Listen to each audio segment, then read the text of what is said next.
Hello guys, good evening সবাইকে। তো চলে এসেছি নতুন একটা ভিডিও নিয়ে। তো সবাই কেমন আছে? ভালো তো? আশা করি সবাই ভালো আছো। তো আমি এখন যাবো একটা অনুষ্ঠান বাড়িতে, তাই রেডি হয়ে গেছি। তা অনুষ্ঠান বাড়িতে না, নেমন্তন্ন খেতে না, ঠিক যাবো ক্যাটারিংয়ে। মানে এক জায়গায় ক্যাটারিং আছে, আজকে রবিবার বা ছুটি ছিল। তাই আমাদের যে ক্যাটারিংয়ের মালিক অরুণদাকে ফোন করেছিলাম, দাদা কোনো কাজ আছে নাকি, বাড়িতে বসে দেখে কী করবো। তাই অরুণদা বললো হ্যাঁ কাজ আছে, সন্ধ্যাবেলা রেডি চলে আসিস। তাই এখন যাচ্ছি ক্যাটারিং বাড়িতে ক্যাটারিং করতে। এই যে চলে এসেছি আমি এখন ক্যাটারিং বাড়িতে। এসে দেখি হচ্ছে কি এর আগে চলে এসছে, আর এরা এসে চেয়ার টেবিলটা পাতেই ফেলেছে। তো আমার এখন কোনো কাজ নেই। দেখি এদিকে রান্নাবান্না কী হচ্ছে। তো এই যে রান্নাবান্না মাসি এখানে রান্না করছে, এখানে কি ফ্রায়েড রাইস আলুর দম করছে, আর চাটনি পায়েস করেছিল, ও পাঁপড় করেছিল। তো ক্যাটারিংয়ে তো এসেছি, এখন কী উপলক্ষে আমি এখানে ক্যাটারিংয়ে এসে তোমার সাথে শেয়ার করি।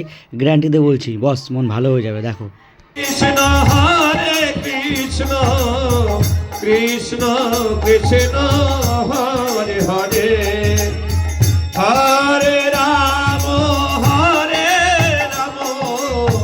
রাম রাম হরে হরে। তো এখানে দাঁড়িয়ে হরিনাম সংকীর্তন দেখছিলাম। তো তখন একটা কাকিমায়ের সাথে চা দিল, আর এই ঠান্ডার ভিতরে গরম গরম লাল চা খাওয়ার মজাই আলাদা। তো আজকে ভিডিওটা এই অবধি, আমি চাটা খেয়ে নিই। আর যদি ভিডিওটা ভালো লাগে তাহলে পেজটিকে ফলো করে একটু সাপোর্ট করো, আর যদি ইউটিউবে থাকো তাহলে পেজটিকে সাবস্ক্রাইব করে দিও। টাটা।